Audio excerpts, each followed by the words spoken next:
Okay, so you're curious about Think and Grow Rich, Yeah. but not sure if it's worth your time. Sounds familiar. It's a classic, sure, but Oh, like, yeah. is it still relevant today? Yeah. In this deep dive, we're going to go beyond just like summarizing the book and the reviews. Yeah. We're going to really analyze the core concepts, Yeah. compare it to similar titles, and ultimately, Yeah. help you decide if Think and Grow Rich deserves a spot on your reading list. So verdict up front. I'd say Think and Grow Rich is a powerful read, Okay. but it's not like a magic formula for wealth, Right. It's more about cultivating a success-oriented mindset, Okay. which is valuable no matter what your goals are. That sounds promising, Yeah. but I've got to admit the whole mindset for riches thing can sound a bit like those get-rich-quick schemes to me. I get that skepticism. Yeah. And honestly, some of the reviews echo that concern. Really? One Medium review I saw even called Hill's 13 Principles. Okay. A bunch of cliches. Oh. But here's where it gets interesting, right? Mm-hmm.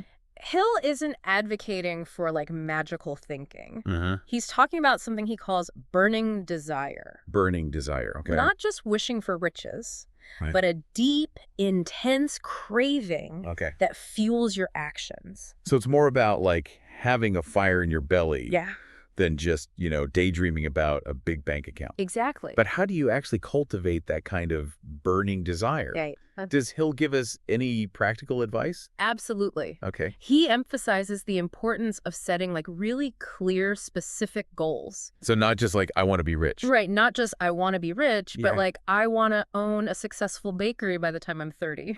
Okay, I like that. That's That fair. level of clarity, right. Yeah. It helps focus your energy and gives you something tangible to work towards. That makes sense. He also talks about creating a detailed plan Uh-huh. and, most importantly, taking consistent action. Okay, so lots of action. Yeah, got to do the work. But some of the language in the Goodreads reviews, I've got to say, Yeah. things like sex transmutation and connecting to the infinite intelligence Yeah. sounds a little, well, out there. Yeah, those concepts have definitely raised some eyebrows. Yeah. And to be fair, some reviewers called them batshit crazy. Wow. Okay, so Sex transmutation, in Hill's view, is about channeling your sexual energy into creative and productive pursuits. He believed that this energy could be harnessed to fuel ambition and drive. I don't know about that one. Yeah.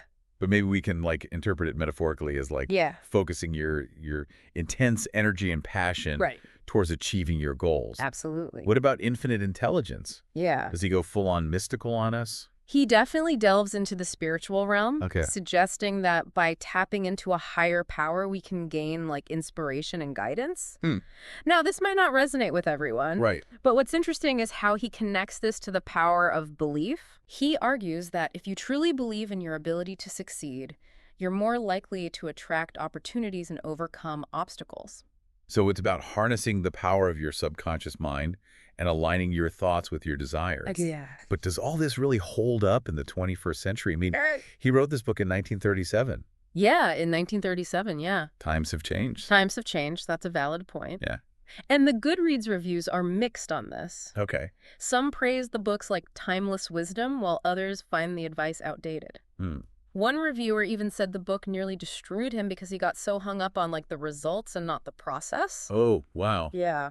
That's a really good point. Yeah. It sounds like there's a danger in like misinterpreting Hill's message as a quick fix. Right? You can't just sit on your couch and visualize wealth and expect it to magically appear. You can't just sit there and wish for it. No. Right, exactly. It's not about passive wishing. It's about taking consistent action fueled by a deep desire. Okay, so lots of action. Action, action, action. Now let's compare Think and Grow Rich to a more modern personal finance book.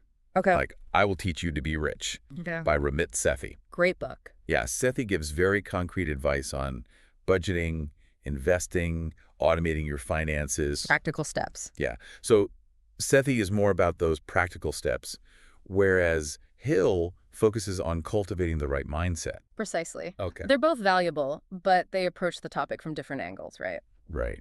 Sethi gives you the tools to manage your money, Yeah. while Hill helps you develop the belief and drive Uh-huh. to achieve your financial goals. So it's like having a financial advisor and a motivational coach all rolled into one. I like that. Right. Yeah. But I have to ask, Did any of the reviewers actually achieve financial success using Hill's principles? Yeah, I mean, Like, I'm craving some real-life examples. yeah, there are some compelling anecdotes in the Goodreads reviews. Okay. One reviewer mentioned a preacher who received $1 million after, like, intensely desiring it, claiming that he followed Hill's principles to a T. Oh, wow. And another reviewer attributed their successful business Sure. to applying Hill's ideas about persistence and surrounding yourself with a supportive network. Okay, those are pretty inspiring stories. Yeah. But I also saw some reviews criticizing Hill's research methods. Yeah. Some people pointed out, like, his lack of citations Right. and his tendency to make these bold claims without much evidence. That's true. It's a valid criticism. Yeah.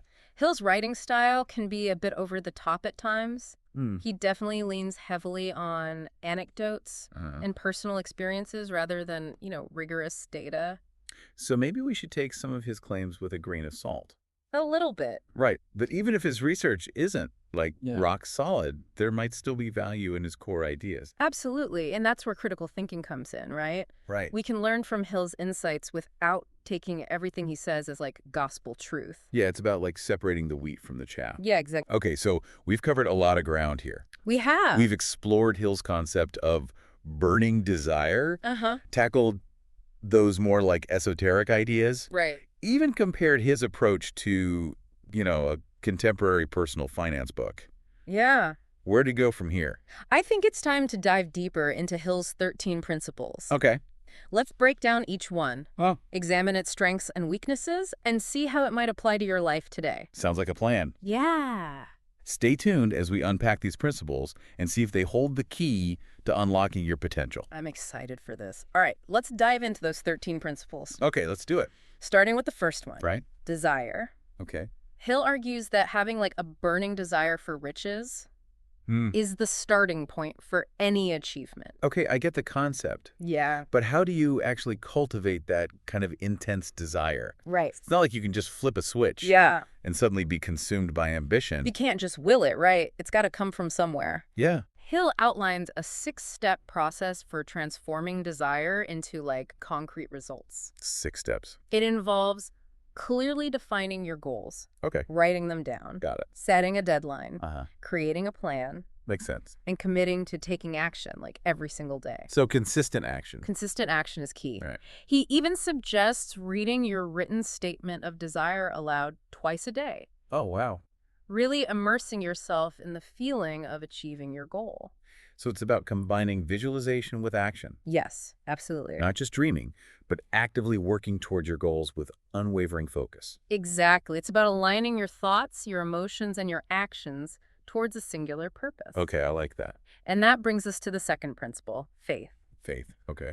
Hill believed that faith is like the unwavering belief in your ability to achieve your desires, even before you see tangible evidence. That sounds a bit like The Secret Yeah. and the law of attraction, like manifesting your desires by believing in them. It does tie into those concepts. Yeah. He definitely touches on the power of belief, arguing that your thoughts can influence your reality. Okay.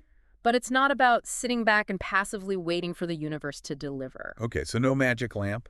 No magic lamp, unfortunately. Okay. Hill emphasizes that faith must be coupled with action. Right, so you still have to put in the work. You got to put in the work. Okay, so inner belief and outer action. Got it.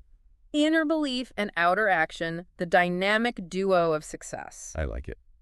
So, what are your thoughts so far? Does this resonate with you? I'm starting to see how these principles connect and build on each other. Yeah, it's like a system, right? It is. Each principle reinforcing the others. So where do we go from here? What's the next step in Hill's framework? Well, the next principle is specialized knowledge. Okay, specialized knowledge. Hill believed that acquiring specific knowledge Uh-huh. related to your field, it is crucial for success. So it's not just about, like, having a degree or reading a bunch of books. Right. It's not just about book smarts. Yeah. He emphasized the importance of, like, practical experience Okay. and learning from mentors.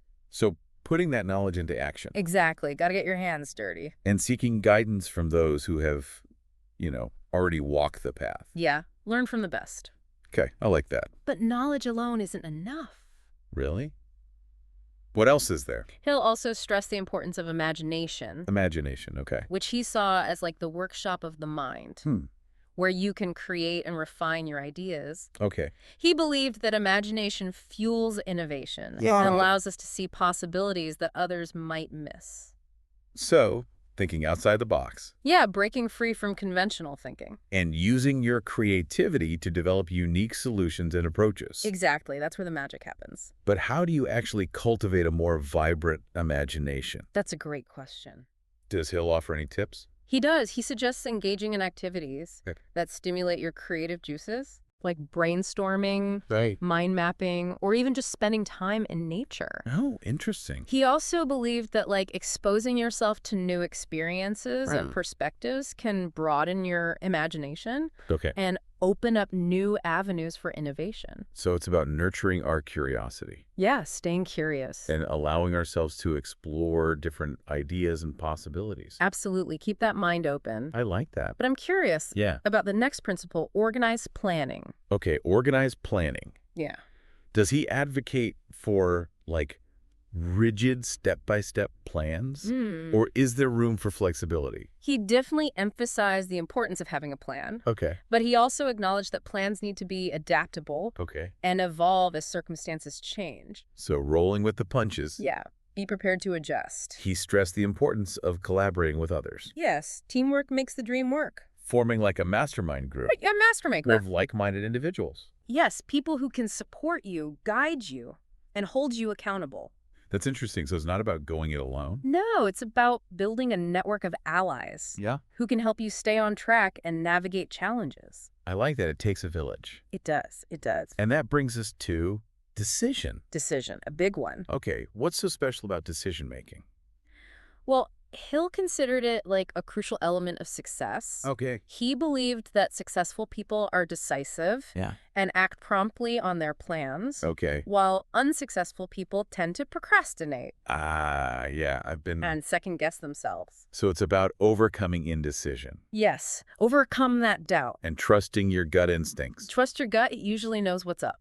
Okay, I can get behind that. Hill believed that successful people are not afraid to make decisions and take calculated risks, even if they don't have all the answers. So embracing uncertainty Embracing the unknown. and having the courage to move forward even when things aren't perfectly clear. Absolutely. That's what separates the dreamers from the doers. I like that a lot. So we've covered, 8 principles so far? 8 down, 5 to go. And each one seems to build upon the previous, right? Yes, it's like a staircase to success. Creating this comprehensive framework for achieving success. Hill was a master at breaking down the process. So what are the remaining principles? The remaining principles are persistence, Okay. the power of the mastermind, we touched on that briefly, the mystery of sex transmutation, Right, that one. the subconscious mind, the sixth sense, and fear. Okay, so some of these, like I said, the mystery of sex transmutation, Yeah, that one's a bit out there. might require a bit of critical thinking Interpretation. for the modern reader. Definitely. But even if some of Hill's concepts feel outdated or controversial, there's still a lot of valuable wisdom to be gleaned from his work. Absolutely. There's gold in those pages. So after this deep dive, Yeah. would you say Think and Grow Rich is still relevant today? That's the $1,000,000 question. I Yeah. would say it's definitely worth exploring, Okay. but with a critical eye. Yeah. Recognize its historical context. Uh-huh. Be willing to challenge some of the ideas Okay. and focus on extracting the timeless principles Okay. that resonate with you. So it's not like a guaranteed recipe for riches. No, it's not a get-rich-quick scheme, Yeah. but it's more of a guide to cultivating a success-oriented mindset that Yeah. can benefit you in Yeah. any area of life. So it's about taking the nuggets of wisdom that resonate with you Yeah, and leaving the rest behind. exactly. Take what works for you. Okay, I like that. And remember, the most important takeaway from Think and Grow Rich is this. Success is not something that happens to you. Okay. It's something you create. It's an inside job. It's all about taking ownership of your thoughts, your beliefs, and your actions. That's a powerful message to end on. It is. Thank you so much for joining us on this deep dive into Think and Grow Rich. My pleasure. I always enjoy these conversations. I hope our listeners found this exploration insightful and thought-provoking. Me too. And that's a wrap for this episode of The Deep Dive. Until next time. Until next time, keep exploring, keep learning, and keep striving for your dreams.